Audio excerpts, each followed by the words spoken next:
क्या किया 15 साल तक? गरीब जनता को लड़ाने का काम किया आपने। मैंने 2 साल के अंदर किसी भाई से भाई में प्रेम फैलाने का काम किया है कि साहब गर्भवती तो होगी, अब डिलीवरी को टाइम आ रहा है, या पिछले 5 साल में गर्भवती महिला की सोनोग्राफी पे सोनोग्राफी, सोनोग्राफी पे सोनोग्राफी, ये किस सरकार ने की? उस सरकार को इस जगह जवाब देना पड़ेगा।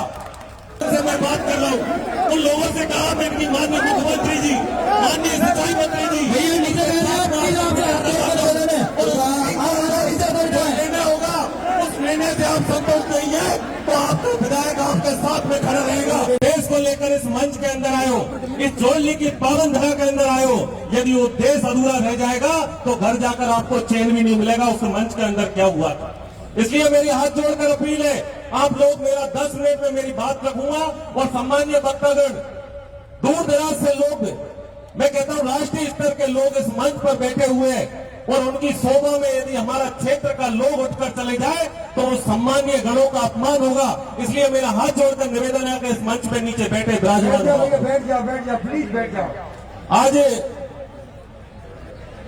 डोंगरी बांध संघर्ष समिति और न केवल क्षेत्र गांव बल्कि करौली, सवाई माधोपुर और मैं मानता हूं धौलपुर सहित पूर्वी राजस्थान के अनेक जिलों से यहां बड़ी संख्या में जनता जनार्दन बैठी हुई है और उसी जनता जनार्दन के बीच में राष्ट्रीय स्तर पर किसानों की लड़ाई लड़ने वाले ऐसे बड़े नेता सम्मान्य राकेश जी टिकैत साहब हमारे बीच में बैठे हुए हैं, जिन्होंने प्रदेश स्तर पर एक युवाओं के अंदर एक अलग जगाई। ऐसे युवा साथी सम्मान्य नरेश मीणा हमारे बीच में बैठे हुए हैं, बाप पार्टी से जिनका राजस्थान में जिनके 4 विधायक हैं और वहां से भी हमारे विधानसभा के सम्मानित साथी भाई थावर चंद जी हमारे बीच में विराजमान है। हमारे सपोर्टर से एक बार नहीं, 2 बार नहीं, 3 बार इस सपोर्टर की भोली वाली जनता का नेतृत्व करने वाले पूर्व मंत्री सम्मान्य रमेश मीणा जी हमारे बीच में विराजमान है और अनेक ऐसे साथी हैं जो इस मंच की शोभा बढ़ाने के लिए हमारे बीच में, जिन्होंने एक क्रांतिकारी आंदोलन का आगाज जगाया, ऐसे सम्मान्य राजेंद्र गोड़ा जी, जिन्होंने एक उदाहरण आपके बीच में रखा और वो उदाहरण क्या था कि गर्भवती हो गई भैया, डिलीवरी मत होने दो। ये उदाहरण आपके बीच में दिया।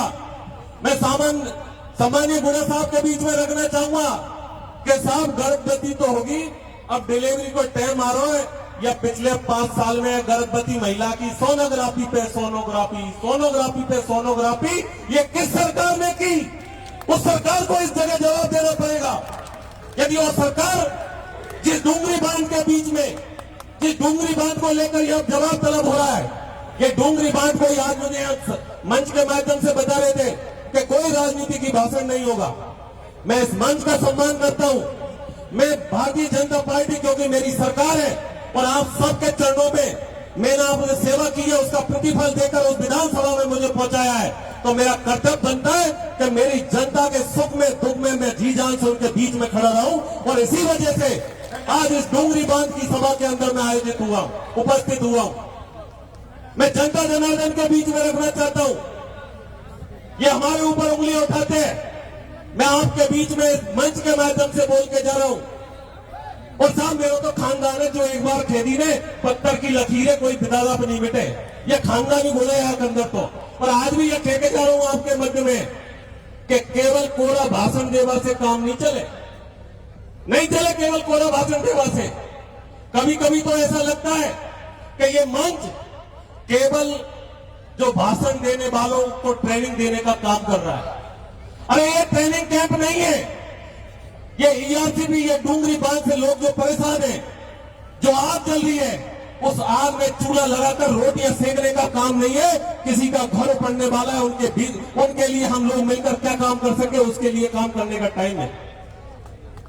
और मैं जरूर कहना चाहूंगा, क्योंकि मेरे मंच पे, जिस मंच पे मैं उपस्थित हूं, ये जनता जनार्दन है, मैंने स्वाभिमान के साथ 2 साल काम किया है, क्योंकि ये बात मेरे मेरे ऊपर आरोप लगाए, उन आरोपों की बात हुई है, और इस मंच के माध्यम से यदि मैं उनका आरोपों का जवाब नहीं दूंगा तो मैं इस मंच पर कायर कहलाऊंगा, और जिस मंच पर मैं बैठा हुआ उसमें जवाब नहीं दूं, ये मेरे स्वाभिमान में नहीं है। इसलिए मैं सम्मानित श्रोता बंधुओं, 2 साल के अंदर आप याद करो उस कर्णपुर की घाटी को। इसी जोली गांव से एक वीर पैदा हुआ जिसका नाम रंगजी बाबा था। उस रंगजी बाबा ने 1993 के अंदर स्वर्गीय भैरव सिंह शेखावत को बुलाया कर्णपुर के अंदर, और कर्णपुर के अंदर बुलाकर इस सपोता की पहचान करवाई कि ये डांग क्षेत्र है जिसमें मेरे नुमाइंदे पड़े हुए हैं। और तब तत्कालीन मुख्यमंत्री स्वर्गीय भैरव सिंह शेखावत ने 56 लाख रुपए देकर उस घाटी का निर्माण करवाया। मैं अपने आप में गर्व करता हूं कि मैं उस पार्टी का सदस्य हूं जिसके मुख्यमंत्री ने 33 साल के बाद में फिर से उसी घाटी के लिए 50 करोड़ रुपए की सौगात दी है, जो उस घाटी पर चढ़कर हमारा नुमाइंदा ऊपर की तरफ आएगा। सम्मानीय भाषण दे रहे थे, आपने क्या किया 15 साल तक? गरीब जनता को लड़ाने का काम किया आपने। मैंने 2 साल के अंदर किसी भाई से भाई में प्रेम फैलाने का काम किया है। विरोध करने से काम नहीं चलेगा, सच सुनना पड़ेगा आप लोगों को, सच सुनना पड़ेगा आप लोगों को। जिसके बारे में बोलते हो आप, जिसके बारे में बोलते हो, ये डूंगरी बांध के लिए बोल रहे हो आप लोग। मैं आपको बता दूंगा कि डूंगरी बांध के अंदर मेरी जो स्थिति है और मेरी जो स्थिति है, यह राजनीतिक भाषण नहीं। आप लोगों ने पहले जब आपको खड़ा होना चाहिए, जो आरोप लगा रहे हैं उनका आरोपों को जवाब किस तरह देना है, उस आरोप के लिए आपको खड़ा होना चाहिए। आपको इस बात में खड़ा होना चाहिए व्यक्ति है, और आपको इस बात के लिए खड़ा होना चाहिए कि डूंगरी बांध में आपसे पहले भी कहा और मैं आज भी कह रहा हूं कि डूंगरी बांध के अंदर मैं तन मन धन से आपके साथ में खड़ा हुआ हूं, आपके साथ में खड़ा हुआ तन मन धन से।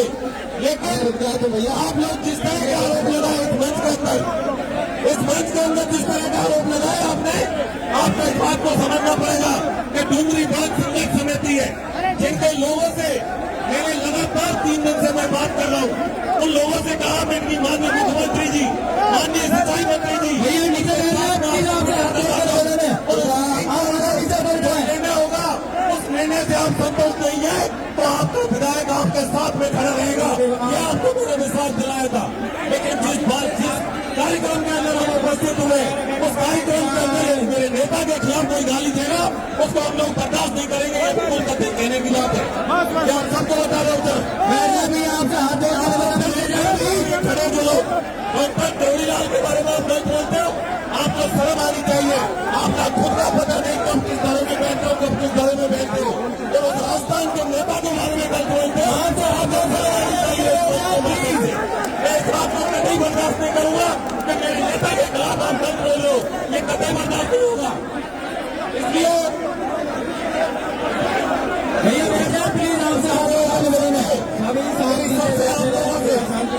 जनता जनार्दन यहाँ उपस्थित है, मैं जनता जनार्दन से निवेदन करना चाहूंगा कि आप खड़े हो जाए भैया प्लीज। आदरणीय आप, इसलिए मैं मेरी सरकार के ओर से आज आपके बीच में आया हूँ। उस सरकार के माध्यम से कहना चाहता हूँ कि हमारी सरकार आप सबके प्रति संवेदनशील है, और आप लोग अपनी कमेटी बना लो।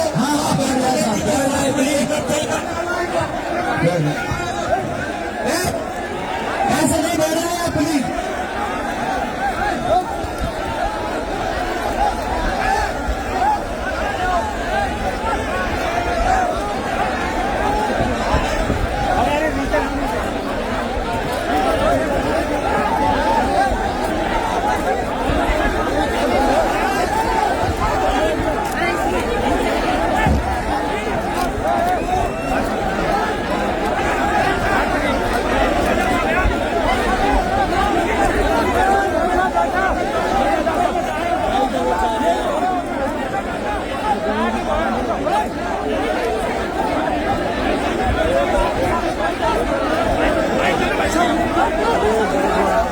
यहाँ तो बंद है।